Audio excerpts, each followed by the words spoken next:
अनंत विज्ञानमतीत दोष मबध्य सिद्धान्तममर्त्य पूज्यं श्रीवर्धमानं जिनमाप्त मुख्यं स्वयंभुवं स्तोतुमहं यतिष्ये।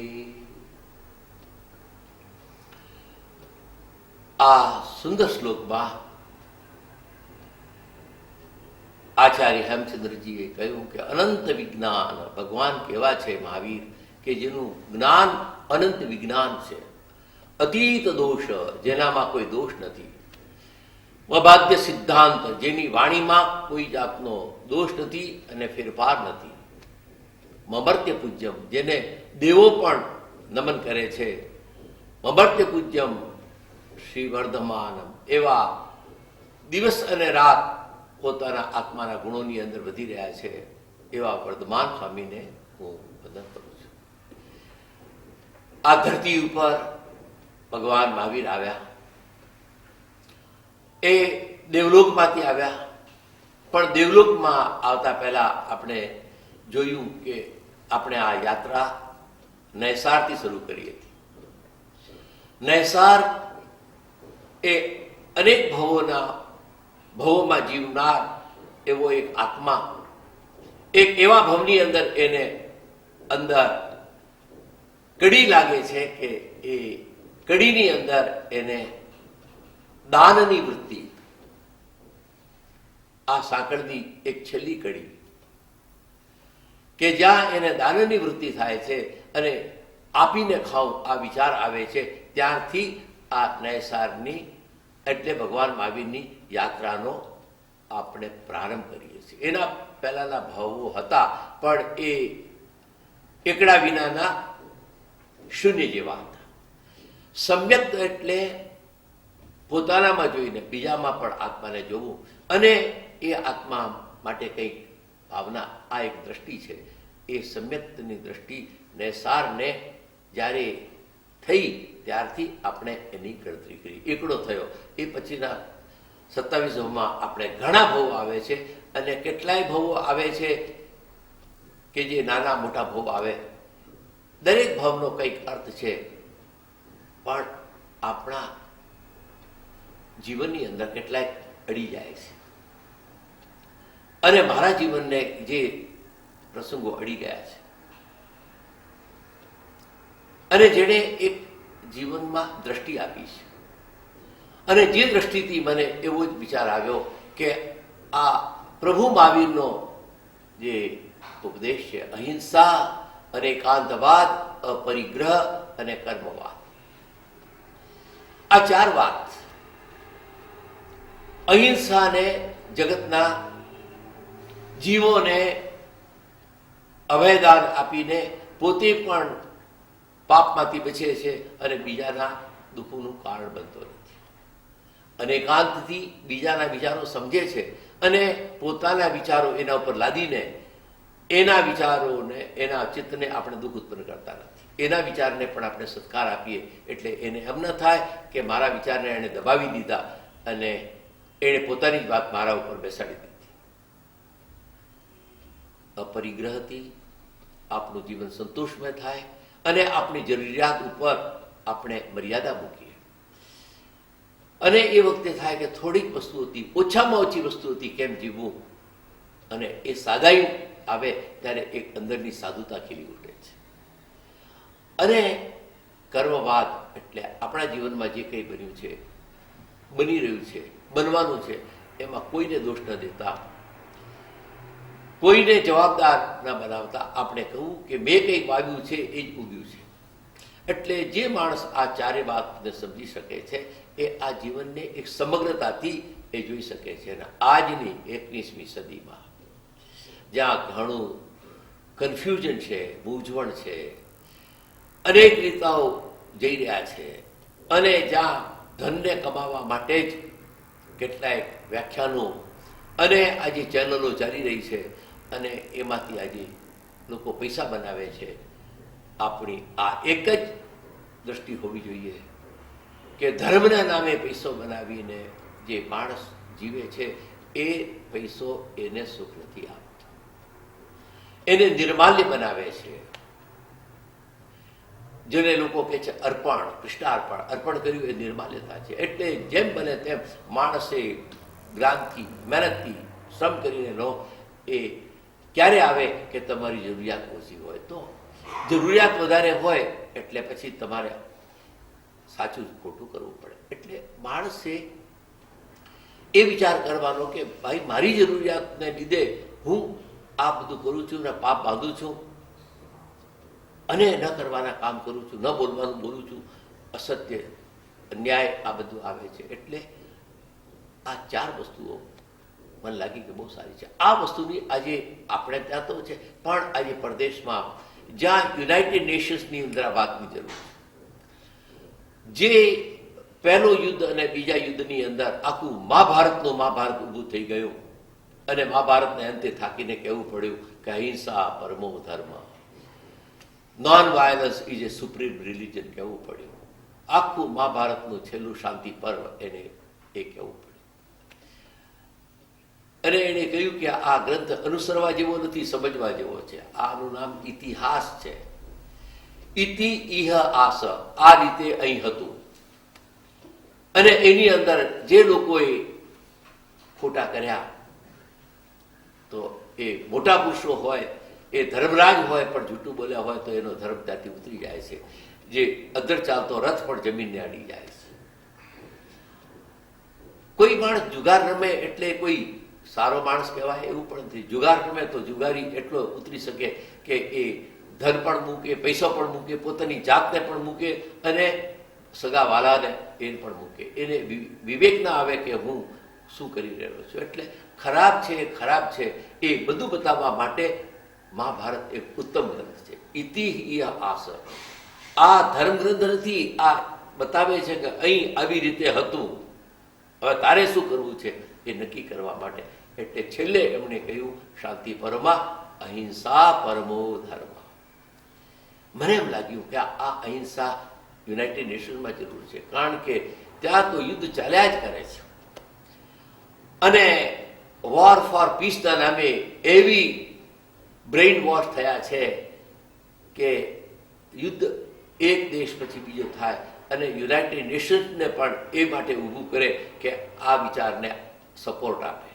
અને સપોર્ટ ના આપે એટલે એને મદદ કરતા એ લોકો પછી બંધ પણ થઈ જાય. પાછો સપોર્ટ આપે એટલે પછી મદદ કરે. આવું બધું ચાલ્યા કરે. એ દુનિયામાં જરૂર છે. અને દુનિયામાં બધાને જાણે,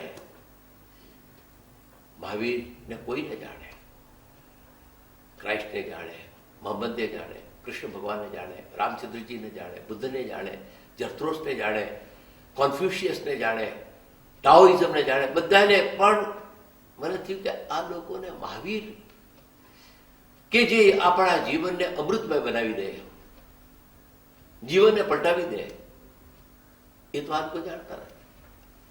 હું કે જે દુખીઓ માણસ સુખીઓ દુખીઓ હતો, કારણ કે વૈભવ હતું, જુવાની હતી, રૂપ હતું, એજ્યુકેશન હતું. પણ જ્યારે મારી મા મરી ગઈ, જ્યારે હું 4 વર્ષનો હતો, ત્યારે કોઈકે કીધું કે તારા મા સ્વર્ગમાં ગયા છે. એટલે હું તારા તરફ જોતો અને માનતો હતો કે સ્વર્ગમાં ગયા. પણ જ્યારે 12 વર્ષનો હતો ત્યારે મારી બેન મરી ગઈ, મગી. ત્યારે મને થઈ ગયું કે આ મરીને ક્યાં જાય છે. અને 19.5 વર્ષે જેની સાથે મેં સ્વપ્ન બાંધ્યા હતા અને સ્વપ્નની સૃષ્ટિ સર્જન કરી હતી, એ ઉષા હરતી ફરતી એને એક એવા પ્રકારનો રોગ ન્યુમોનિયાનો થયો. એ ન્યુમોનિયાના રોગમાં અને એવા એક કાળો જે જ્વરમાં મરી ગઈ. મને થયું ગયું કે માણસ જાય છે આ જીવન. એટલે હું શોધમાં નીકળ્યો. 20 વર્ષે હું શોધમાં નીકળ્યો. રમણ મહર્ષિ પાસે પણ ગયો, અરવિંદો પાસે પણ ગયો, તિરુમનમલ પણ ગયો, બધે ફર્યો કે મરીને માણસ જાય છે ક્યાં. અને જો આ રીતે મરી જવાના હોય તો આ વૈભવનો અર્થ શું? મેં મારા પિતાને કહ્યું કે મારે આ દુકાનમાં, આ ધંધામાં, આ પૈસામાં જરાય રસ નથી, કારણ કે આપણી પાસે બધું હતું પણ મારી માતુશ્રીને તમે રોકી ન શક્યા. આ ધન રોકી શકતું નથી. મગી આપણા દેશના ગુજરી ગઈ, એને રોકી ન શક્યા.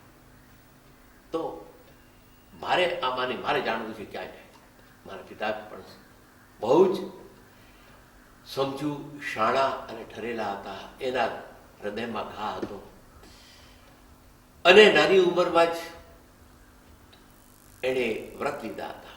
મારી માતા જ્યારે ગુજરી ગયા એ વખતે એના 33 વર્ષની ભર જુવાની હતી.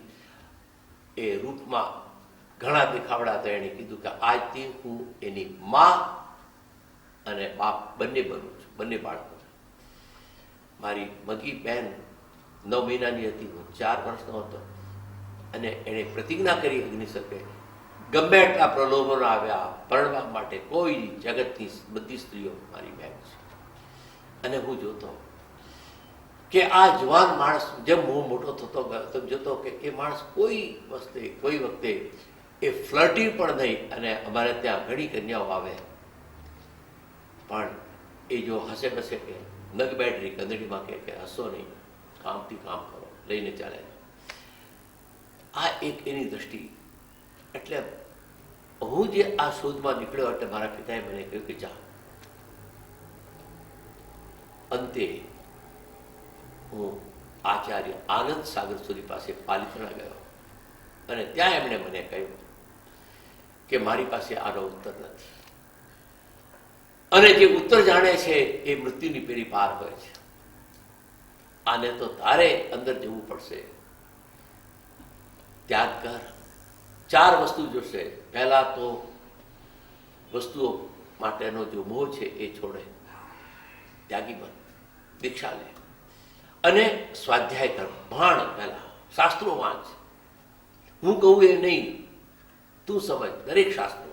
એટલે ષડદર્શનનો અભ્યાસ કરવાનો. આનંદ ગંજીએ કીધું કે ષડદર્શન જેના અંગ ભણી લે, ષડદર્શનનો અંગે કરો.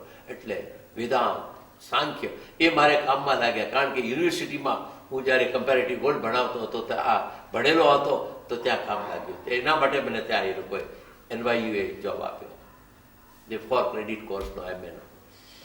તો આ વખતે જે આ કેવું કામ લાગે છે જોવાનું છે કે જે દર્શન મને મારા જીવન માટે મળ્યું એ દર્શન ક્યાં કામ લાગે છે.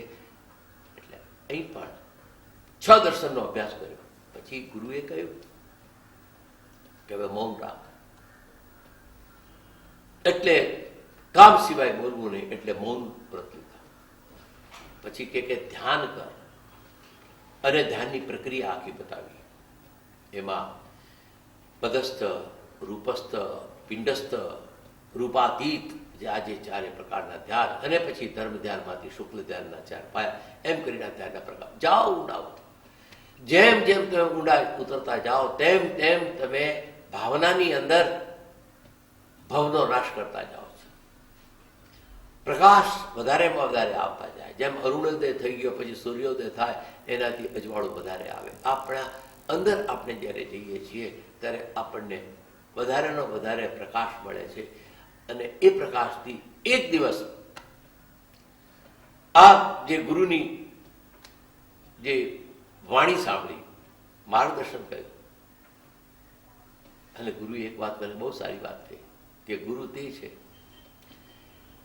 કે બીજાના ગુરુને જગાડીને પોતે અદ્રશ્ય બની જાય.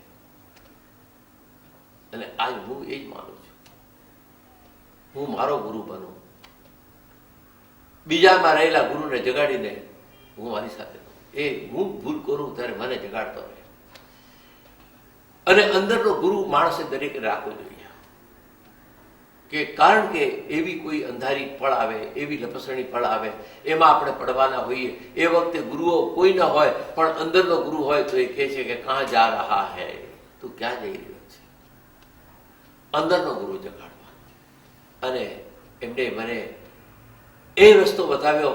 એ આનંદ સાગરસુરી મહારાજે પાલિતાણામાં આગમ મંદિર બનાવ્યું છે. અદભુત આગમનું મંદિર. એણે આગમોને શિલામાં આરોપિત કરાવી દીધા કે જેમાં એક પણ માણસ હવે કોઈ ફેરફાર ન કરી શકે. બાકી તો દરેક પ્રિન્ટની અંદર કેટલું કાઢી નાખે, કેટલું ઇન્સર્ટ કરે ખબર ન પડે.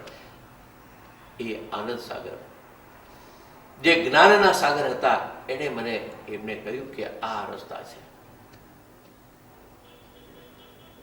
આત્માને જાણવો હોય તો વસ્તુઓ પ્રત્યેનો મોહ ઓછો, અને જો વધારે જાણવું હોય તો સ્વાધ્યાય સ્ટડી કરો, બધા શાસ્ત્રો, સંસ્કૃતનું, અને ધ્યાન કરો, અને ધ્યાનને ચાલુ રાખવો તો મૌન કરો.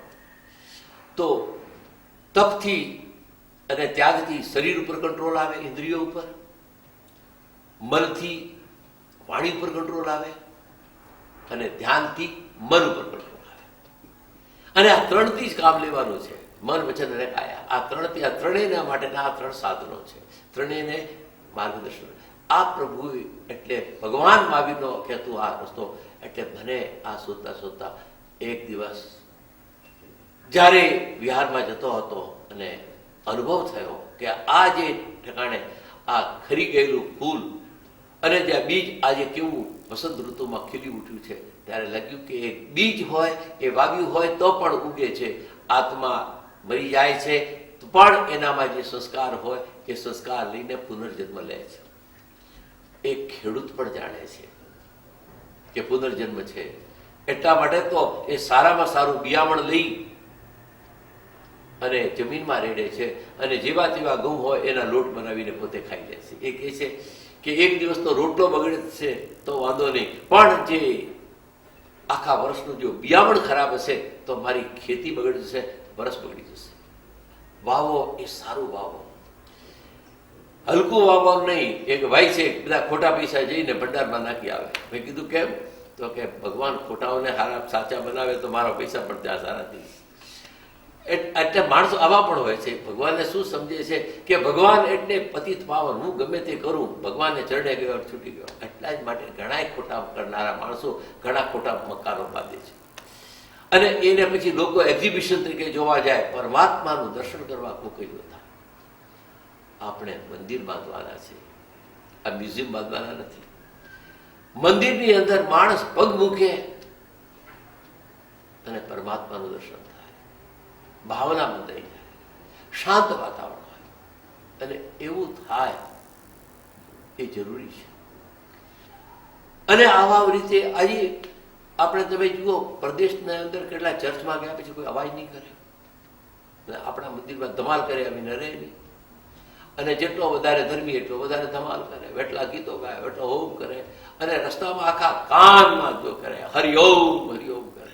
મેં કીધું હરિહોમ, હરિ એટલે ઇંગ્લિશમાં થાય હરિ, ઉતાવળીઓ થા, હોમ ઘર ભેગો થા. એટલે માણસ ભગવાનના નામ લે છે, સારા છે, પણ તું ભગવાનને જાણ. આ સમજવાનું છે. આપણે શું બોલવું કે શું ન બોલવું આ વાત નથી કરતા. જે કરો છો એ સમજીને કરો, અને એ ભગવાનને તમે સમજો છો કે નહીં. એટલે આપણે ભગવાનને જો સમજી શકીશું તો આ જન્મની અંદર ભગવાનના દર્શન, પરમાત્માના દર્શન થવાના. અને મેં જોયું કે જે વાવે છે ઉગે છે. અને એ દિવસનો શોક 5 વર્ષ પછી આ મારા મન ઉપર જે શોક હતો, વિષાદ હતો, વાદળા હતા, અને અંદરનો અંદર ઘૂંટાતો હતો. એ 5 વર્ષ પછી વાદળા ખીલી ગયો, સૂર્ય ખીલ્યો, જાગૃતિનો કે મળતું કોઈ નથી. અનંતના પ્રવેશ દ્વારે મૃત્યુ તો પરિચારિકા, જે જીર્ણ વસ્ત્રો પરિહરીને નવીનને પહેરાવતી, એ મૃત્યુથી હે માનવી તું કા ડરે, તું શા ડરે. આ પ્રભુ મહાવીરની વાણી. એણે કીધું કે આત્મા મરતો નથી. આત્મા જે મરે છે એ દેહ છે, અને જે મરતો નથી એ તું છો. અને એ જ મસ્તી આનંદ ઘરને લાગી છે. અબ હમ અમર ભય ના મરેંગે. હું એવો એક અમર થઈ ગયો છું, હું મરું નહીં. આ વાણી ગૌતમ સ્વામી સાંભળે છે, આખી સભા સાંભળી રહી છે. અને આ વાણી જે બતાવવામાં આવે છે એ આગમની વાણી એ છે કે આત્માની અમરતાની ઓળખાણ કરાવે એ વીરની વાણી છે. તારી તને ઓળખાણ કરાવે, તું કદી મરતો નથી. આપણે તો દરેક વાત થાય ને ઘરે મરી ગયા, બજાર નીચે જાય તો કે આપણે તો મરી ગયા. અલે મેં કીધું તું મરવાનો નથી. આ ઓળખાણ થયા પછી થાય કે હું મરવાનો નથી. આનંદ ગંજીને તાવ આવતો હતો. ભગવાન મહાવીરને ઓળખનારી વ્યક્તિઓમાંના એક હતા આનંદ. એના ભજનો, એમાં પણ આ અબહમ અમર ભય બહુ અદભુત ભજન છે. તો એ ભજન ગાતા ગાતા એ એક દિવસ હતા ને માંદા પડ્યા ને તાવ આવ્યો. એવો તાવ કે શરીર ધ્રુજે. એમનો ભક્ત આવ્યો, એ ભક્તિ કરે છે અને અડે છે કે ગુરુજી તમારું શરીર તપી રહ્યું છે, દવા કરવી જોઈએ. આનંદજીએ એ વખતે ગીત ગાયું. તાવમાં, મુસીબતમાં, વેદનામાં પણ ગીત આવે છે. એ નો પેઇન નો ગેઇન, પેઇન માંથી ગેઇન કરે છે. અબર ભય ના મરેંગે. હું તો અમર થઈ ગયો છું, હું ક્યાં મરવાનો છું? આ શરીરને તાવ આવે છે, મને ક્યાં તાવ આવે છે? દેહ વિનાશી હમ અવિનાશી અપની ગતિ પકડેંગે. આ દેહ છે એ વિનાશી છે, હમ અવિનાશી, હું તો અવિનાશી છું, મરવાનો નથી. અપની ગતિ પકડેંગે. આ ભાગીદારી પૂરી થશે એટલે પોતપોતાને રસ્તે જવાના. દેહ વિનાશી હમ અવિનાશી અપની ગતિ પકડેંગે. નાસી જાસી તુમ થિરવાસી ક્यों કર દેહ ધરેંગે. આ નાસી જાસી, આ શરીર છે નાશ થવાનું છે, એ નાસી જવાનું છે. નાસી જાસી હમ થિરવાસી, હું તો રહેવાનો છું, હું ક્યાંય જવાનો નથી. ક્यों કર દેહ ધરેંગે. જ્યાં આત્માને જાણી લીધો પછી દેહ ધરવાનો વારો આવતો નથી. એટલે આત્મજ્ઞાન જ્યારે થાય છે એ એવી અંદરની દ્રષ્ટિ જગાવે છે, જીવનની મસ્તી આવી જાય છે.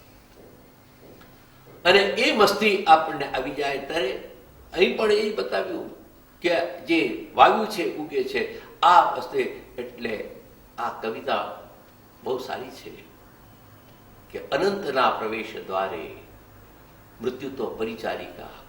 એક સારામાં સારું સ્થાન હોય એમાં મૃત્યુ એ નર્સ થઈને આવે છે.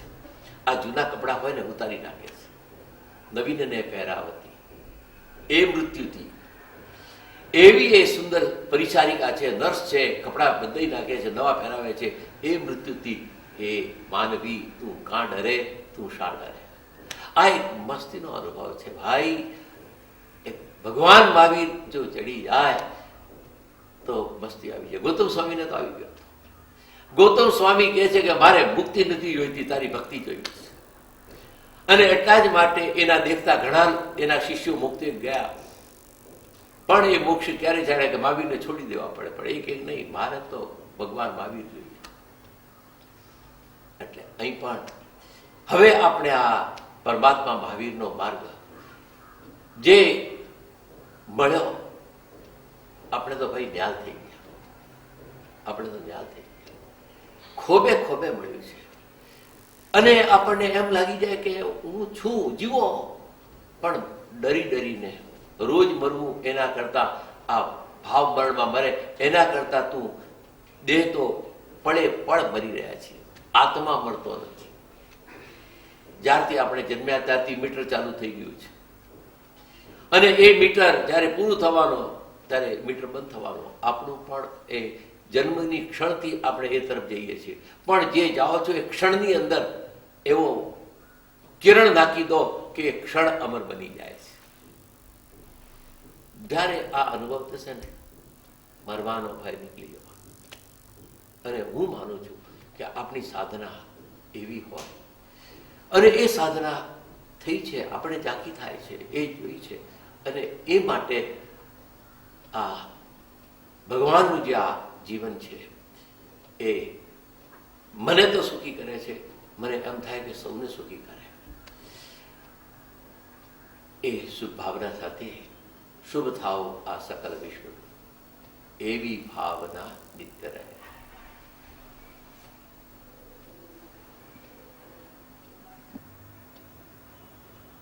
ચત્તારી પરમંગાણી દુલ્લહાણી અજંતુણો માણુસત્તમ સુઈ સદ્ધા સંયમમીય વીર્યમ. ભગવાન મહાવીર સ્વામીએ 72 વર્ષ આ ધરતી ઉપર આ વર્ધમાનના શરીરની અંદર આવીને જે સાધના કરી અને એ સાધનાના સાર રૂપે જે અંતિમ વાણી આપી એ વાણીના વચનો ઉત્તરાધાયણ સૂત્રમાં ગૂંથી લેવામાં આવ્યા છે. એમાં ઉત્તરાધાયણ સૂત્રમાં જે એક શ્લોક આપણે અત્યારે લઈએ, સાગર તો મોટો છે, આપણા પાત્રમાં થોડુંક પાડી લઈએ અને આપણા માટે એ તૃષા છેપાવવાનો આ સરોવરમાંથી લીધેલું પાણી આપણી તૃષા મટાડીએ.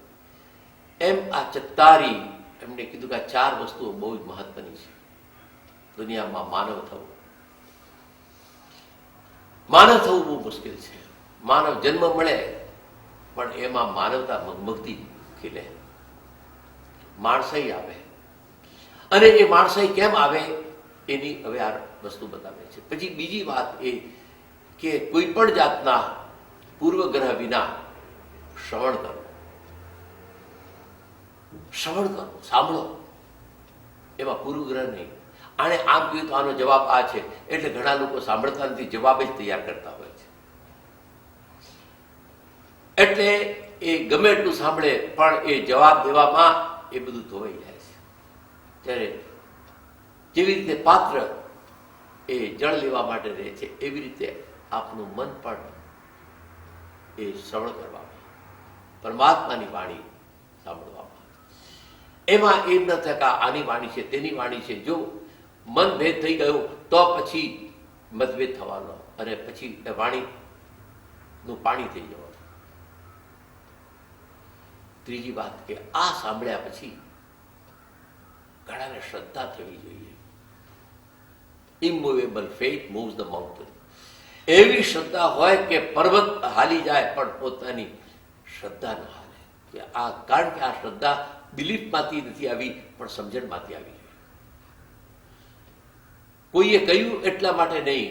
શાસ્ત્રોમાં લખ્યું છે, શાસ્ત્રોમાં તો બધું લખ્યું છે. શાસ્ત્રોમાં તો લડવાનું પણ કહ્યું છે, મારવાનું પણ કહ્યું છે અને સ્વર્ગના પણ પ્રલોભન આપ્યા છે, કીર્તિના પણ. એટલે શાસ્ત્ર તો બહુ રીતે થાય છે. એટલે ઇંગ્લિશમાં કહેવત છે કે શેતાન કોટ્સ સ્ક્રિપ્ચર્સ. જે શેતાનને જ્યારે પોતાનું કામ લેવું હોય તો એ સ્ક્રિપ્ચરને, ધર્મશાસ્ત્રોને કોટ કરે.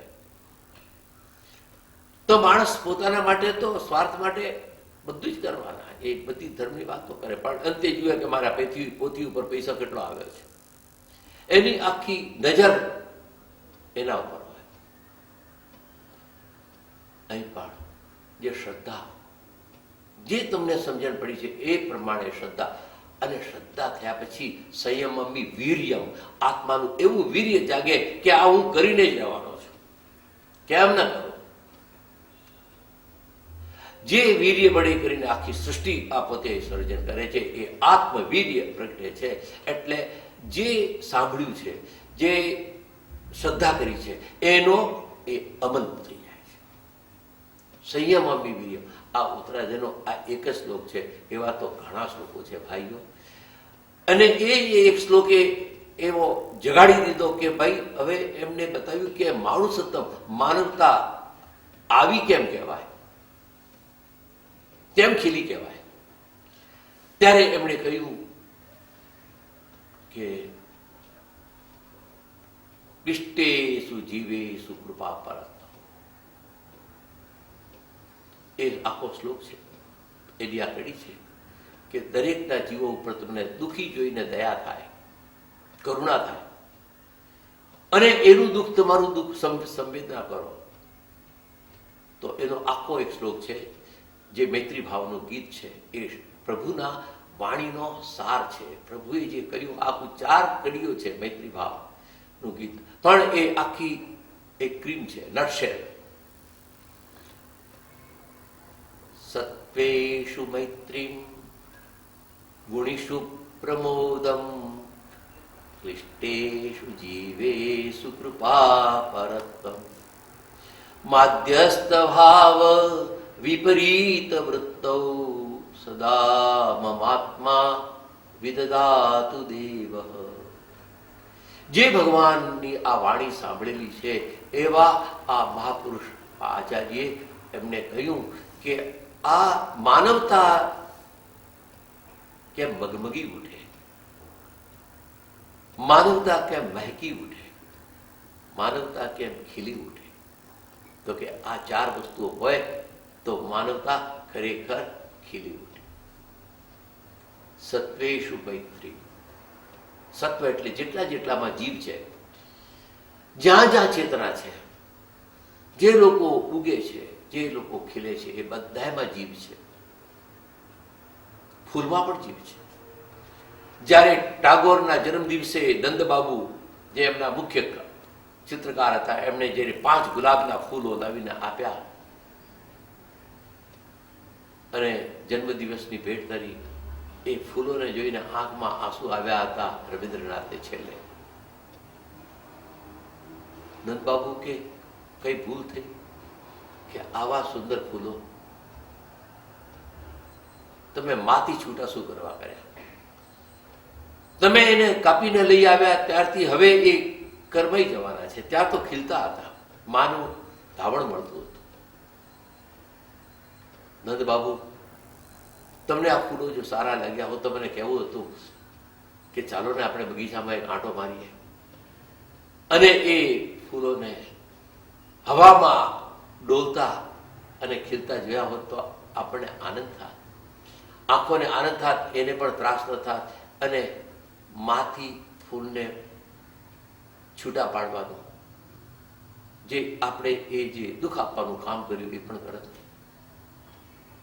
નંદબાબુએ કીધું કે બરાબર છે, ફૂલોનો હાર પહેલવો સહેલો છે. આ પડી જનારા દેહને શણગારવા માટે આપણે ફૂલો પહેરીને બેસીએ અને આપણે રાજી થઈએ કે આને ફૂલહાર કેટલા મળ્યા અને પાછા ફોટા પડાવીએ. આ એક સમજાવે છે કે હજી આત્માનું દર્શન થયું નથી. આત્માનું જો દર્શન થયું હોત તો એ કહે કે નહીં, તમે ફૂલથી મને શા માટે ફૂલ આપો છો? ફૂલ જેવી મારામાં સુગંધ પણ ક્યાં છે? ફૂલ જેવી કોમળતા ક્યાં છે? ફૂલ જેવો રંગ ક્યાં છે? ફૂલ જેવી હળવાશ ક્યાં છે? અને ફૂલ જે સમર્પણ કરે, એને ગરમ કરીને પીસી નાખે તો પણ એ અત્તર બનીને સુવાસ આપે છે, એવી સદભાવના ક્યાં છે? હું માનું છું કે ફૂલ એક આપણો ગુરુ બની શકે છે. અને એને આપણા શરીરને શણગારવા માટે નહીં, હું કહું છું તમે કોઈ ફૂલને તોડીને નહીં, કોઈ ફૂલ તમને જમીન ઉપર પડ્યું હોય ઉઠાવી લો, પાણીમાં રાખો, એને થૂર ધોવો અને પછી એ ફૂલને જ્યાં અંજલિ રૂપે અર્પવું હોય આપો અને કહો કે આ ફૂલમાં જે સુગંધ છે એવું મારા જીવનમાં સુગંધ આવે. હે પ્રભુ, તમારા ચરણોમાં હું સમર્પિત થઈને આવું કંઈક જીવન બનાવી દઉં. બહુ સરસ આપણે ત્યાં પ્રણાલિકા છે. આપણા ધર્મોએ આપણને કીધું કે પરમાત્મા પાસે જાઓ, સમર્પિત થઈ જાઓ, જો કુછ હૈ સો યહી સમજ લો, ઠુકરા દો યા પ્યાર કરો. બહારથી વસ્તુઓ લાવીને નહીં, તમારામાંથી આપો. ભગવાનને બહારની વસ્તુઓ નથી જોઈતી. તમારા સોના, તમારા ચાંદી, એ તો આ ટ્રસ્ટીઓ ટ્રસ્ટ ચલાવવા માટે અને એ ઝઘડા કરવા માટે છે. એટલે જેટલા જેટલા તમે ટ્રસ્ટો જોજો એમાંથી કંઈક ઉપદ્રવ થવાના છે. એમાં એ ટ્રસ્ટીઓ બેસી જાય, અહંકાર આવે, આ બધું, અને પછી એ બેંકમાં ઇન્વેસ્ટમેન્ટ કરે. એ બેંકવાળાઓ એ તમને સારો ઇન્ટરેસ્ટ આપે, પણ એનામાંથી એ લોકો માછલામાં બધામાં ઉપયોગ કરે. ભગવાનની પાસે તો આપણે સાદાઈથી સમર્પણ કરીએ અને ભગવાનને કહીએ કે મારું જીવન સુંદર બની જાય. હે પ્રભુ, તમારા સદગુણો મારા સદગુણો બની જાય અને મેં જે આ ભેગું કરેલું છે એ કોઈ સારા માર્ગે વાપરાઈ જાય. આ સમર્પણનો ભાવ. સત્વેષુ મૈત્રી. આખા જગતના જીવો પ્રત્યે મૈત્રીની વાત નથી. ત્યારે હવે આ માનવતાનું પહેલું પગથિયું છે. પછી એને સત્વનો મૈત્રી. ગુણીસુ પ્રમોદમ. જ્યાં જ્યાં તમે ગુણ જુઓ, ગુણથી ભરેલા ગુણજન દેખી હૈયું મારું નૃત્ય કરે. નાચવા માંડો.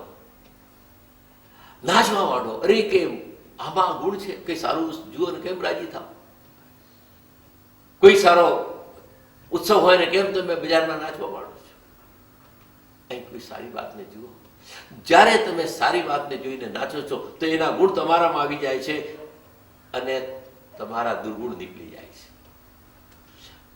નિંદા કરીએ ત્યારે એના દુર્ગુણ આપણે લઈએ છીએ અને આપણા સદગુણને આપણે વીછી નાખીએ છીએ. તો સદગુણના સાહુકાર બનો, વ્યાપારી બનો. માનવતા કેમ ખીલે છે? માનવતા એટલે કઈ માણસનો ફોટો પડે અને ટાઇટલ આપી દે એ કઈ નથી. મને એકવાર એ મોટું ટાઇટલ આપવાના હતા અને ઇન્દિરા ગાંધી તો મારા મિત્ર હતા અને એમને બધાએ લોકો મારું નામ પણ મૂક્યું. મેં કીધું હું એક માનવ બની જાઉં, આ ટાઇટલ મને બહુ ઇનફ છે. તમે બીજું ટાઇટલ છે, આ ટાઇટલો તો 4-4 વર્ષે આપનારા આવે છે ને આપીને ચાલ્યા જાય, એમાં શું પડ્યું છે? આ અંદરની મસ્તી આવે તો જ આપણે ના પાડી શકાય છે, ના પાડી શકાય છે, કાંઈ નથી.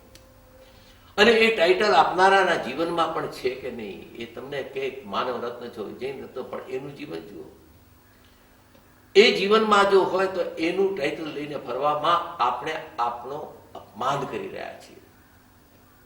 આપણે સમજીએ, વિચારો. એટલે મને મહાવીરની આ વાત બહુ ગમે છે, એટલા માટે કે દરેક માનવીને માટે છે. મહાવીર કોઈના નથી, મહાવીર સૌના છે અને કોઈના હોય તો એ કોઈના નથી. પછી આપણે એને પ્રકાશને એ કોડિયામાં પૂરવાનો નથી, એનું અજવાળું તો બધાને જોઈએ છે. તો અહીં પણ આ ગૌતમ સ્વામીએ આ અર્થને જીવનમાં ઉતાર્યું છે. એટલે એને જ્યાં જ્યાં ગુણ જોયા છે, આનંદમાં ગુણ જોયા તો આનંદ પાસે પણ જઈને માફી માંગી. આ એને ગુણ જોયા, ગુણથી ભરેલા ગુણ જોયા. એને એમને કહ્યું તું શ્રાવક છે અને હું ગણધર છું.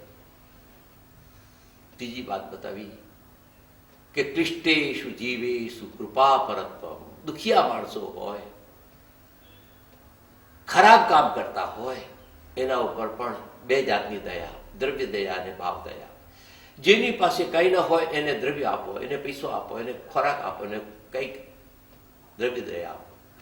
અને જે લોકો ખરાબ કામ કરતા હોય, જેના હાથમાં સત્તા હોય, મોટું કામ કરતા હોય, એ પણ પાપ બાંધે છે.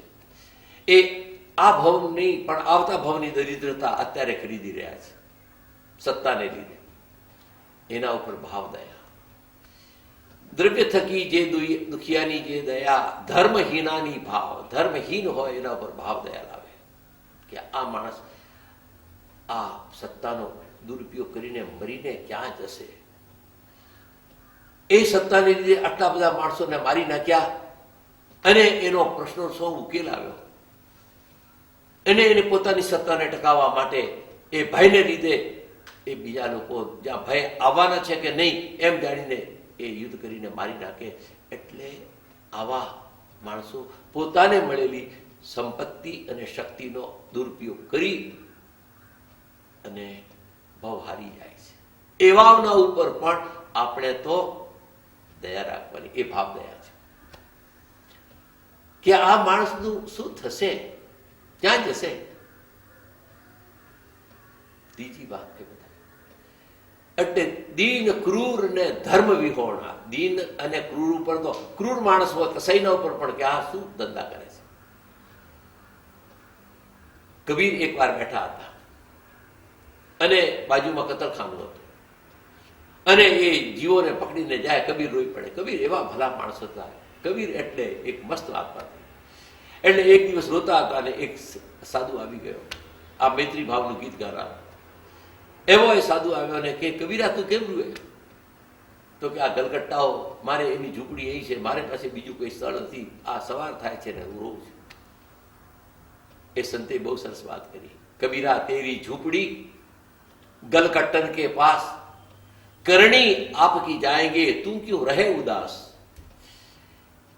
હે કબીરા, એના ઉપર દયા ખા, એના ઉપર કરુણા લાવ. તું ઉદાસ થઈને દુખ્યો થઈને તું શું કરવા ડરવાવે છે?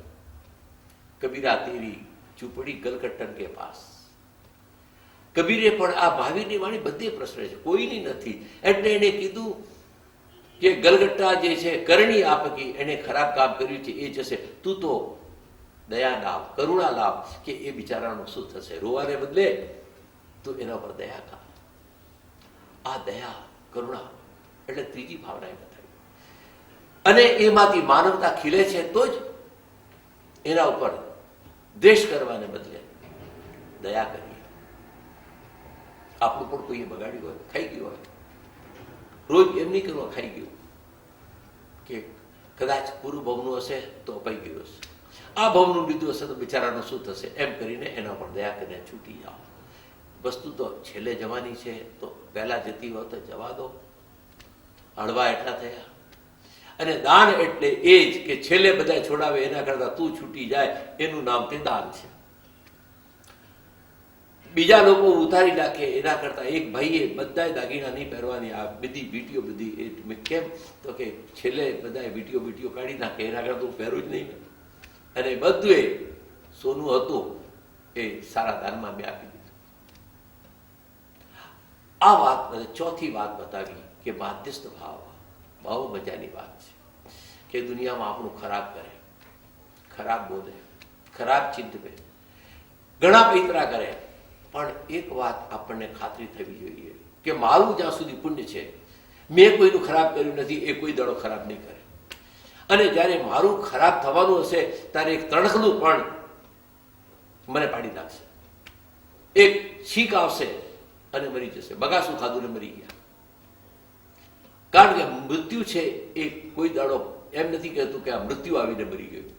મૃત્યુ એ પોતાના ઉપર બદનામી લેવા તૈયાર જ નથી. એમ કહે છે કે આ માણસને તાવ આવીને મરી ગયો, આ માણસને છીક આવીને મરી ગયો, આ માણસને હાર્ટ એટેક થઈને મરી ગયો, આ માણસને જ્વર આવીને મરી ગયો, આ માણસને ખાઈને મરી ગયો, આ માણસનો ભૂખ્યો મરી ગયો, આ માણસને જે અતિ ફેટ વધી ગયું એટલે મરવાનો છે.